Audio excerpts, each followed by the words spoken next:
Greetings to everyone here at the Women in Cybersecurity Middle East conference.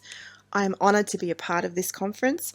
I think it's wonderful that you've made a virtual conference because this means you can still go ahead even though there's a global pandemic, and that people like me in other countries can be a part of it. So kudos to everyone involved with this.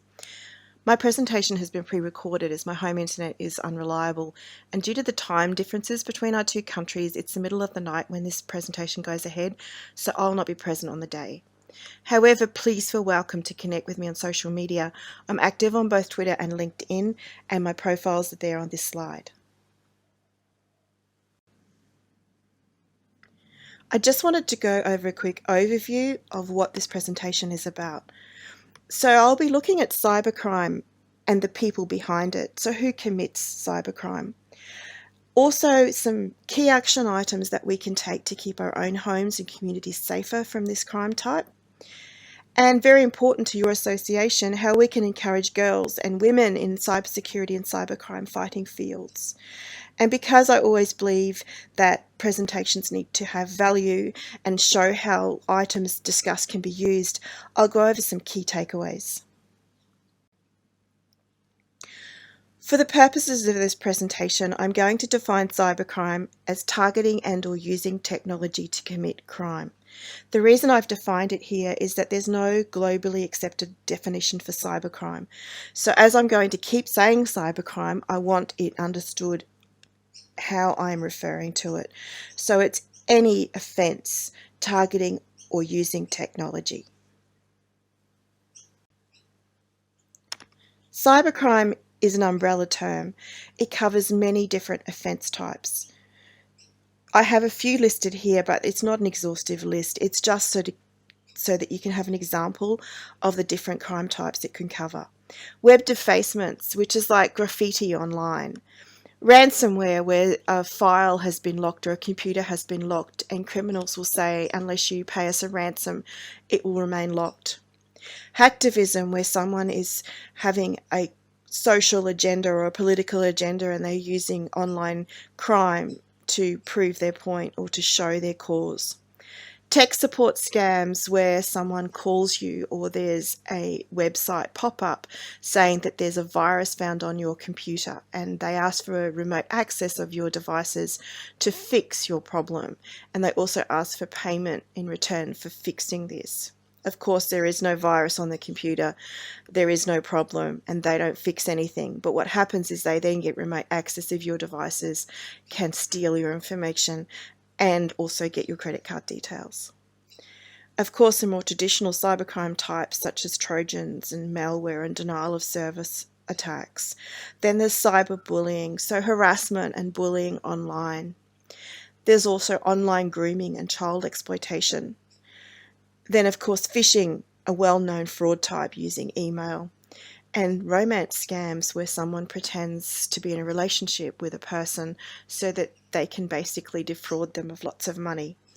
So the umbrella term of cybercrime really does cover so many different crime types. Their only common denominator really is that they're using technology to commit them, or they are targeting technology itself. So let's look at some common cybercrime types that I'm sure we have all seen in our day-to-day, either work or at home. Social engineering. So social engineering is the psychological manipulation of people. It's like hacking humans to trick them into doing something, whether they are tricked into divulging their login credentials or confidential data or personal identifiable information, or tricked into downloading malware. Social engineering is used. An example here is one where the current COVID-19 pandemic is being used in a scam. This is pretending to be a health alert where someone needs to click into this link to get more information about this. Criminals are using COVID-19 as a way to scam people because it's in everyone's minds at the moment. It's something that scares people. As soon as someone sees something about COVID-19, their interest is piqued. So COVID-19 is being used by scammers to either trick people into giving their login credentials or to trick people into downloading malware. Social engineering is done by criminals in a very smart way a lot of the times. And some of the criminals behind social engineering actually have psychologists on their staff so that they can work out the best way to manipulate people and to trick them into doing something. I'm sure that in your day-to-day work and your day-to-day lives, you have come across COVID-19 phishing scams, because these are ever present at the moment, very topical and being used by criminals to exploit people. Now we have tech support scams. So I briefly spoke about tech support scams with you. Here is an example. This is an actual example, and there's an actual chat screen there. And I hope you can see it. It's pretty small. But tech support scams are using social engineering techniques to manipulate people into believing that there is something wrong with their computers, so that the criminal can then get remote access of the victim's computer, as well as payment for the service, as well as their credit card details. Tech support scams usually come from website pop-ups, phone calls, or even an email. They use social engineering to convince the person that there is a problem with the computer. Funnily enough, I get tech support scams coming to my work phone quite a bit, and they'll actually say, oh, there's something wrong with my Windows machine. At one call, I was actually using a Linux machine, so I told them it can't be because I'm using Linux. And then the person trying to scam me started swearing at me before they put the phone down. Tech support scammers request remote access to your machine. They use legitimate remote access software so your antivirus won't pick it up. Once they're in there, they then have free reign for everything on your computer, including any passwords you've kept there and any payment details or any credentials you have there. And because they request payment, they also get money from you, and they also get your credit card details. Tech support scams are rife at the moment. They may pretend to be a well-known telecommunication companies or well-known software providers, and unfortunately people do get scammed by these. Going from scams to ransomware. Ransomware may be defined as malware designed to block access to a computer system or encrypting files until a sum of money is paid.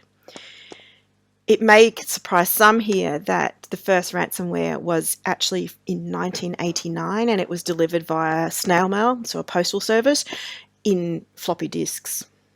In the 21st century, however, we've gone a little more high-tech, and ransomware is delivered via phishing-style emails or compromised websites where a person may visit a genuine website and through a drive-by download get the malware in the system.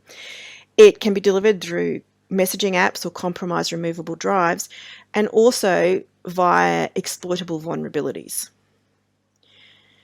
Ransomware can impact more than computer systems and businesses, however, because in September 2020, ransomware impacted a hospital in Germany. It took down their critical care system, which meant that a very sick female patient had to be transferred 30 kilometres away to another hospital. This delay, caused by the cybercrime incident, resulted sadly in this lady's death. So ransomware is serious and can have serious impacts to businesses. It is very sad that this ransomware impacted this hospital and caused the death of this poor person. Ransomware campaigns are continuing to evolve. Not content to encrypt data and lock systems demanding a ransom for those, criminals are now also stealing the data. They're exfiltrating the data. A campaign called Nephilim ransomware, screenshot is on this slide here, for example, typically enters through a remote desktop protocol vulnerability. But while it's there and before it encrypts the files, it explores the Active Directory, performs port scans and moves laterally in infected systems. It goes through the networks and keeps performing data discovery, copying the data and exfiltrating it as it finds it. It then deploys the file encryption. In some cases, criminals have been in the systems for a few weeks before the ransomware is ever deployed. Once deployed, this message comes up and says that the encrypted files are encrypted with military-grade algorithms.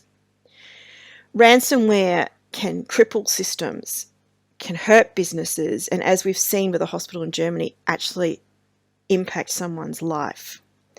Ransomware is serious. Never pay a ransom to get your files decrypted. If you do this, number one, you have a target on your back to the criminals to say, I'm willing to pay for my files to be decrypted, so they may try again. Also, there is no guarantee that you'll actually ever get your files decrypted. And thirdly, if people pay ransomware, then criminals are going to keep trying to do it because it is making money for them. The best mitigation for ransomware, really, is to keep regular, current, offline backups of your data. That way, if this happens and your files are encrypted, you can actually restore from backup.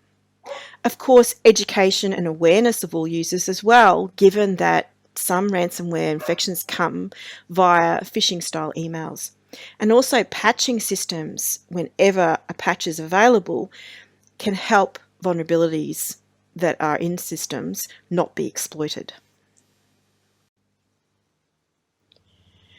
Going from malware to online grooming, a particularly nasty type of crime, I have defined it here for the process of emotional and psychological manipulation via technology, where the offender is preparing children and youth for sexual exploitation. It is nasty, it is real, and it does happen. Online grooming can use social media or online chat rooms, even online gaming to find people to groom. Can use game apps or messaging apps on phones. Online grooming can lead to physical harm and psychological harm of the victims. It is a very serious and sad thing to happen, but it does happen and we need to be realistic about it. So online grooming is a type of crime that uses interconnectivity, computing devices to find victims of their crimes. It's disgusting, it's awful, but it does happen, so we do need to be aware of it. So going on to another type of cyber-enabled crime that impacts humans directly is cyberbullying. Cyberbullying takes bullying and harassment to another dimension because it takes it online, so the victim can never really get away with it while they're online. I've defined it here as sending, posting, or sharing harmful or humiliating content about a person online or via communication devices. When I was a child being bullied, my parents would say, walk away from the bully, stay away from the bully, go hide in the library away from the bully. But that kind of action cannot be taken now that bullying is online because it is really difficult to hide from your bullies when it's all over the internet and everyone can see it. And because of the way schools are and jobs are, we have to be online. So being online puts you right in the firing line of your bullies. So cyberbullying is extremely harmful. It is extremely upsetting for people. People have actually taken their own lives because they have been so upset by what has happened to them online by cyberbullying and cyber harassment. This kind of crime can happen on social media, on online chat rooms, gaming, phone apps, messaging apps. It can lead to physical harm. It can lead to psychological harm. There was a report from 2019, which I have listed there, and I believe it is an American one, so a USA one, where it estimated 15.7% of high school students surveyed were cyberbullied, and that is really sad. Bullying is sad. Cyberbullying puts an extra dimension to it. It is horrific, and it is a part of cybercrime. We've looked at a few cybercrime types, but now let's have a look at who actually commits cybercrime. I've defined a cybercriminal here as a person who engages in criminal activity by means of computers, smart devices, or the internet. People who commit cybercrime are not shadowy figures wearing hoodies. They are a diverse cohort. They can range from large organised criminal groups to individuals. Let's have a look at some examples of the types of people who commit cybercrime. So who commits cybercrime? If it's not a person in a hoodie lurking in the shadows, who is it? People who commit cybercrime are just as diverse as people who commit physical crimes. They could be organised crime groups, they could be hacking collectives, individuals. There could be hacktivists who are making a social comment. via denial of service attacks or defacing websites. It could be cyber bullies, as we spoke about when we talked about cyberbullying. It could be insider threats, someone in a business who's exfiltrating data for payment or destroying things inside for retaliation for something. There could be nation-sponsored threat actors. Could be business competitors, so cyber espionage. Could be mischief makers, someone who just thinks it's a bit of fun to hack a system, compromise a system. There could be opportunists who see a vulnerability and want to exploit. It could be predators, online groomers. So cybercrime is committed by a diverse cohort. Let's have a look at organised crime groups and see how they can be set up to commit cybercrime. Let's have a closer look at organised cybercrime groups. They can be part of a criminal enterprise that may devote themselves to cybercrime or selling cybercrime or malware as a service. Or they could be a criminal enterprise that is using cybercrime to help fund their other illicit activities. Criminal businesses, in a way, are like a legitimate business in the fact that they have managers and executives, they have staff, they have people that advertise their work, promote their work, they have recruiters to get other employees involved in their business. These organised criminal organisations can have psychologists on staff to work out how best to phrase a social engineering campaign, for example, to get the most impact. They can have people that program the malware. They can have people that develop their websites for phishing, for example. They have people that promote their activities on the various criminal marketplaces. Cybercrime is big business, and cybercrime organisations are big businesses. These organised criminal businesses may not just commit cybercrime themselves, but sell it as a service. I've defined cybercrime as a service here on this slide as selling tools, software and services to facilitate cybercrime. So forget the lone hacker in a hoodie narrative. Cybercrime is big business and can be perpetrated by people with no hacking skills at all. This is because the criminal businesses sell cybercrime services. Darknet marketplaces, for example, have cybercrime as a service where it can be auctioned off to the highest bidder, or sold for a set price, or sold as a temporary rental of service. Just as legitimate technical businesses may sell their software to their customers, criminal organisations may sell malware that they've developed. Criminal organisations may also sell stolen login credentials or stolen credit card details. That means that the people that are using the stolen credentials or the stolen credit cards may not actually be the people who stole them in the first place. Criminal enterprises can also have intelligence specialists specialising in both open source and closed source intelligence. They can scrape sites for information and link that information to form actual intelligence. This intelligence may then be on-sold to other criminals or be part of a package when selling phishing services or phishing toolkits. Speaking of phishing, there are criminal businesses that specialise in selling hosting services for phishing websites. So cybercrime is really big business. Forget the hacker in a hoodie. Now that we've looked at criminal organisations behind cybercrime, let's have a look at why there may be increased potential for cybercrime. I'm not saying that there's an increase in cybercrime or a decrease in cybercrime, but what I'm saying is that there is an increased potential. The more interconnected our cities are with Internet of Things, the more interconnected we are, the more devices that we use, the more online activity that we have, the potential for cybercrime increases. Because there's more people online, there's more things online. So with more attack surfaces, the potential for cybercrime increases. Let's have a look at why cybercrime is so prevalent. So why is cybercrime prevalent? Why is there an increased potential for cybercrime? With the increased dependence on technology comes an increased target for cybercrime. I want you to think about a bank robbery. The gang needs a getaway car and they need masks to hide their identity. And they need some kind of weapon to threaten the bank teller with. And they need to do their due diligence to find out, when do the guards go around the bank? Where are the CCTV cameras? When will the bank have the most money? A bank robbery can be committed now, online. The criminals do not have to be in that bank. They do not have to be in that country. They do not even have to speak the same language as their victims to commit that robbery. More people being online increases the potential targets of cybercrime. And think about how much information is shared online, whether it's on news articles or on social media.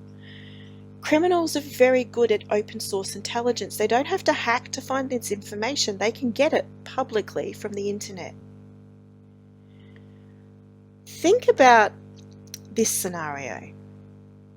The CEO of a large company is going on holiday with her husband. They're going to go trekking somewhere. She has given a press conference to say that she's going on leave for a few months because her and her husband are taking long service leave from their respective jobs to have a really good holiday. On her social media, she posts pictures of the holiday, the fun they're having together. On her social media, she makes a light-hearted comment that she can't log into her work emails from where she is, so she's going to have to email her colleagues with her private email address. What gift does that give to a criminal?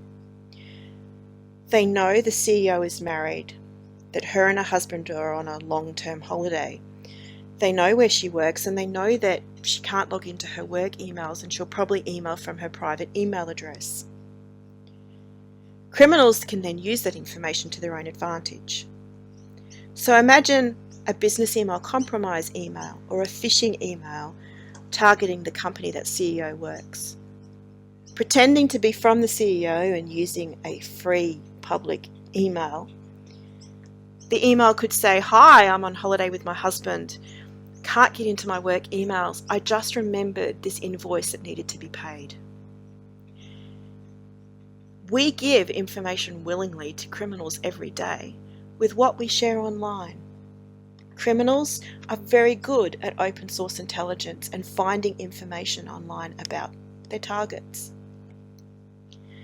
Criminals do not need to be in the same country as their victims. They don't even need to speak the same language as their victims. Remember that Cybercrime as a service can sell, for example, phishing kits. Part of those phishing kits can be the actual script that could be used in an email.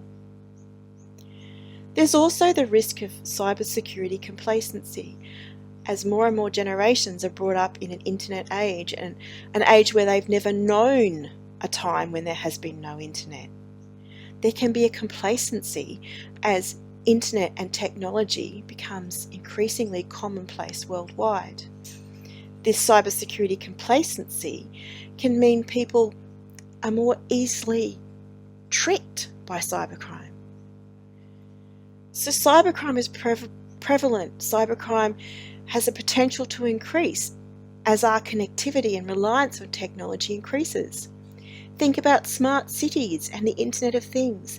Think how much data there is about us flying around in the cloud.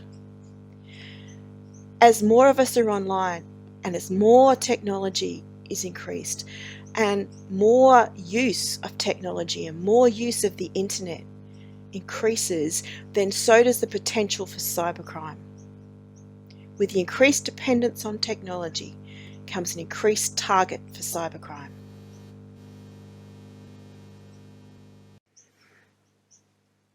So cybercrime is prevalent. There is an increased potential for cybercrime. And this is why it takes a village to stay safer from it. We all need to work together to harden our communities from cybercrime. Everyone that uses technology, regardless of their age, regardless of their gender or their skills or what they know or what they don't know, Every user of technology, every user of the internet has a part to play to help their homes, their families, their communities, their nations to stay safer from cybercrime. It really does take a village. We all really do have a part to play in this. Whether that's us using antivirus on our home computers, up to educating people and supporting our families about privacy settings on social media. We all need to work together as a village to stay safer from cybercrime. So we know it takes a village to fight cybercrime. But what can we do? Is fighting cybercrime the responsibility of law enforcement only, or the intelligence agencies only, or our IT security teams only? No.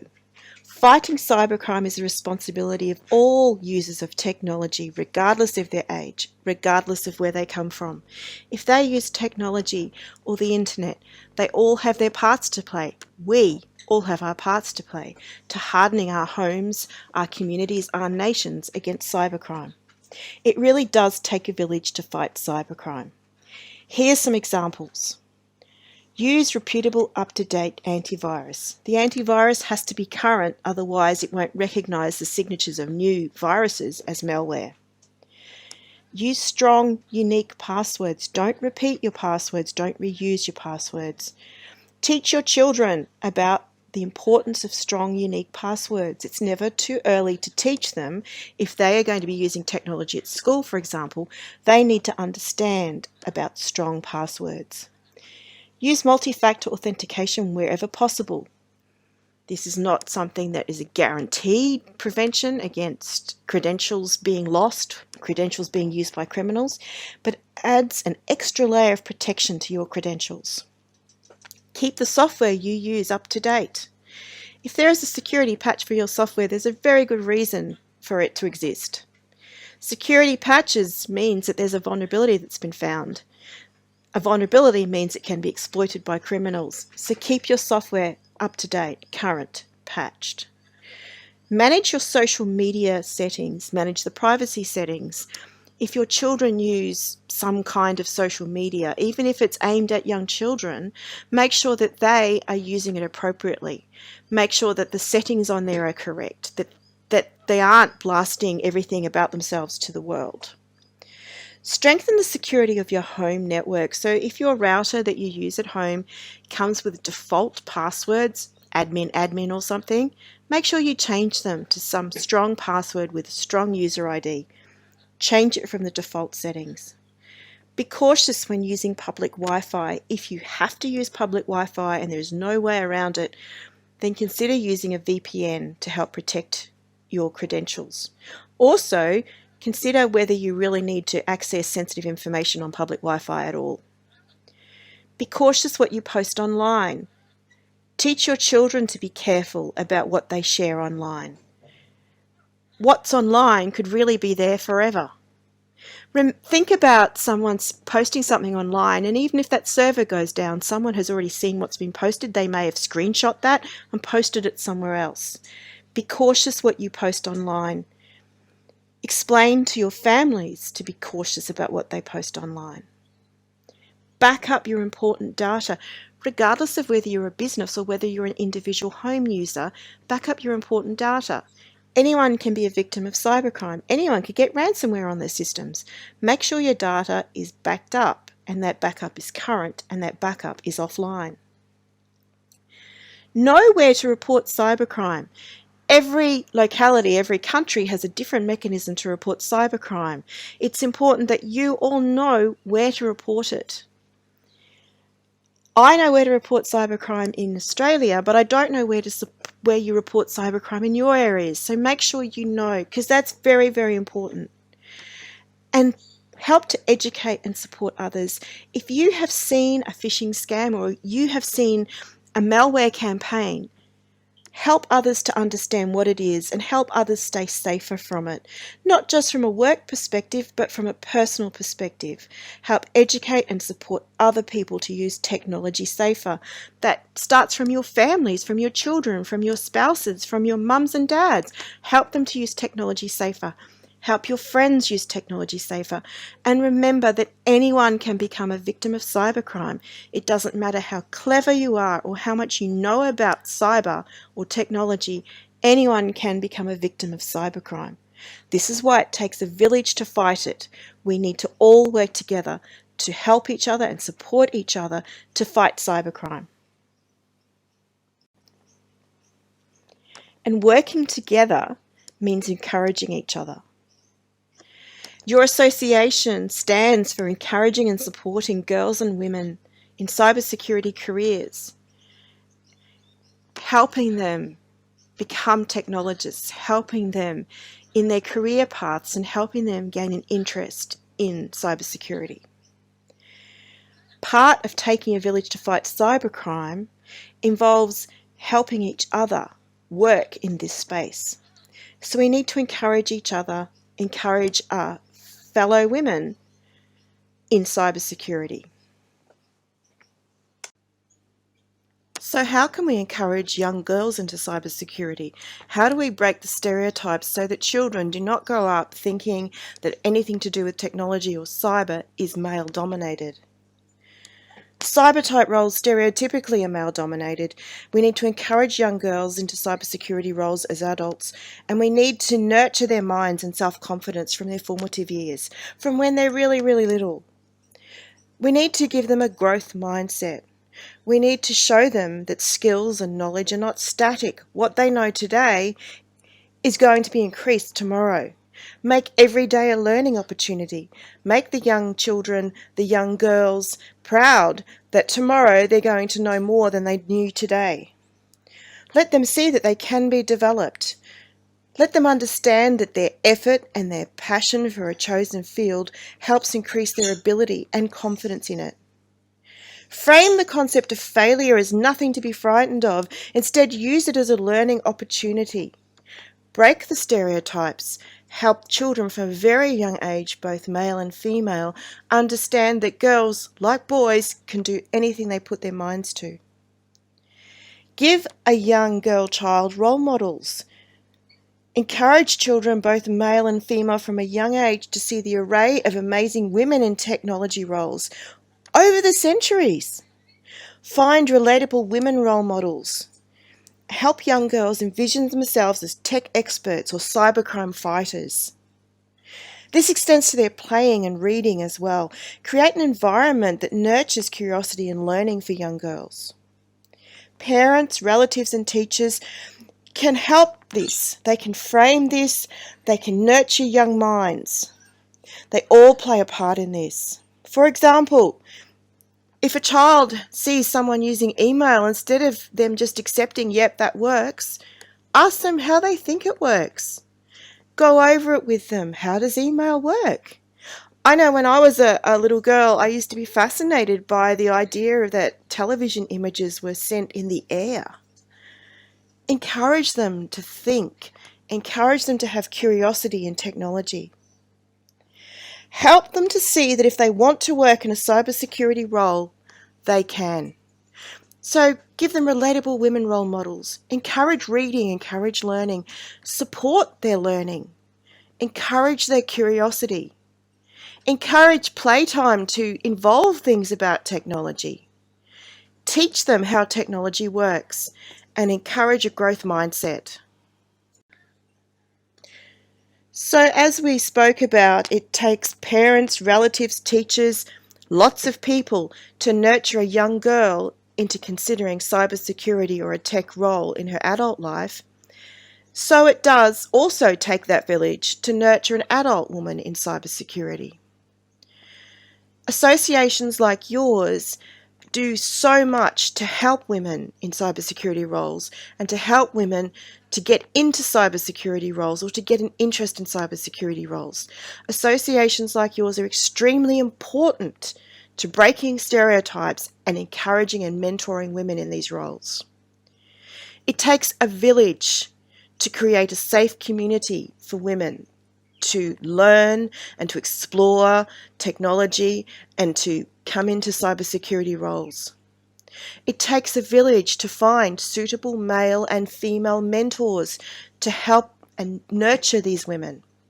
It takes a village to find suitable male and female champions of these women to help them in their cybersecurity career path. Part of nurturing women in cybersecurity is sharing information and opportunity. Share information and opportunities with each other. Come together as a village. Have no global constraints. Remember that the internet is everywhere, it's global. So now we can help each other across the waters. I'm in Australia and I'm talking to you now. Using the technology for good, we can help each other.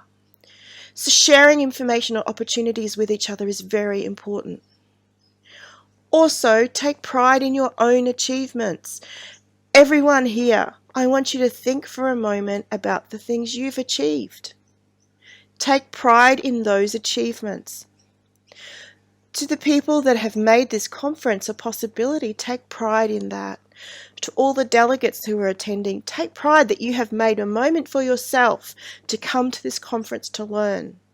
To all the speakers, take pride in the fact that you have come and you're speaking to this wonderful association of these wonderful delegates. Also, support each other by taking pride in each other. If you see the achievement of another woman in cybersecurity or another woman in a tech path, share that achievement, take pride in that achievement. If you know the person personally, tell them how proud you are of them. Lift them. Share with them how you are so proud of them. Help their confidence, encourage them. Help create a strong network for them. As we mentioned in the previous slide, we need to encourage and inspire young girls to learn, encourage and inspire young girls to understand that their knowledge is not static, that it grows with every day. With adult women in cybersecurity, encourage and inspire them to learn that as well. Their knowledge today will be different tomorrow because every day is a learning opportunity. We also need to empower each other. Don't put each other down. Empower each other. We need to be each other's champions. It is important for both males and females to champion women in cybersecurity. It really does take a village. We also need very strong role models, both women and men role models. And women, if you are in a role in cybersecurity, that means that you can now be a role model for another woman. Please do that. I know it takes time. It takes some of your valuable time to do that. But it's really important to nurture other women in these roles. So if you have a role in cybersecurity or in cybercrime fighting, as a woman, I believe firmly that you now should be using this position to become a strong role model to help mentor others in this path. It really takes a village. Your association is an amazing virtual village that is helping women in cybersecurity. And it really does take that village to help women in these roles. As I said at the start of this presentation, I believe that presentations need to show their value. They need to give people a takeaway so that after a presentation, people have a call to action. That after a presentation, people are thinking about what was said and think about how they can apply this to their everyday lives. This is why I'm now going to go over some key takeaways for you to look at and think about after this presentation. Maybe think about how you could apply some of these things or reflect on how you are already applying them. I want you to consider how it does take a village to help women in cybersecurity. I want you to reflect on what you already do to help women in cybersecurity. I want you to reflect on your own achievements. So this section is going to go over a summary of the presentation and some key takeaways for you all. Cybercrime is diverse. Cybercrime is an umbrella term. It relates to all sorts of crime that is using technology to commit. Or it can be crime against technology. Cybercrime isn't just one thing, and it needs a diverse approach to fight it. Cybercrime can be anything. It can be malware. It can be child grooming and predators. It can be cyberbullying. It can be data breaches that are done on purpose. It can be phishing. Cybercrime is a diverse crime type, a diverse offence. That's why we need a diverse, dispersed and constant approach to fight it. That is why we need a diversity of thought to fight it. That is why we need a village to fight it. With increased dependency on technology, there is an increased potential for cybercrime. The more people using the internet and the more people using smart devices and Internet of Things, the more cities that become smart cities, the more people that have their profiles online, the more targets there are for cybercrime. With increased use of technology and with increased adoption of internet comes an increased potential for cybercrime. That is why all users of technology have a role to play in cybercrime protection. Little children who are using technology at schools need to understand why they need to have strong, unique passwords. That is their part in playing a cybercrime protection role. Adults, we need to make sure that we use technology safer and that we help our children and guide our children into understanding how to use technology safer. We also need to make sure we use proper antivirus and we have unique passwords and that we have secured our personal routers at home and that we are taking every path we can to secure our own technology. We all have a role to play in cybercrime protection. It takes a village to protect us from cybercrime. If every person does their part to protect themselves from cybercrime, it's exponential in that it can harden a community and harden a nation from cybercrime. All of us can help to protect our homes, communities and countries from cybercrime. Every user of technology has a part to play in this. As cybercrime is diverse and we need a diverse approach to fight it, mentoring women in cybersecurity roles is very, very important. Cybersecurity roles are stereotypically male-dominated. We need to have a diverse approach, but that isn't just about a gender. That isn't just gender diversity, that is also cultural diversity, thought diversity, age diversity. We need lots of different thoughts and lots of different ideas to fight cybercrime. And part of that is mentoring women in cybersecurity roles. So mentoring women in cybersecurity roles is very, very important from a very, very young age. It takes a village to mentor women in cybersecurity. Key takeaways. If you don't remember anything else I've said in this presentation, please just remember these three things. Remember that all of us need to work together to fight cybercrime. We all need to work together to create a safer online world for our families and communities, and we all need to work together to support women in cybersecurity roles. It truly takes a village.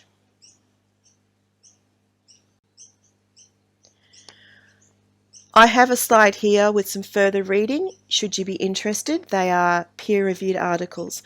On the left, we have articles about women in cybersecurity roles and how to empower and motivate women in cybersecurity roles. And on the right are some articles about different cybercrime types.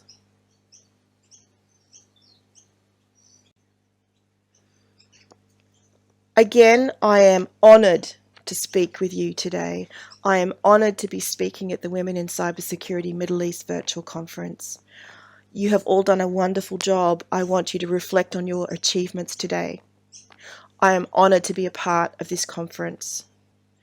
Thank you so much. Please feel free to contact me. My social media links are there.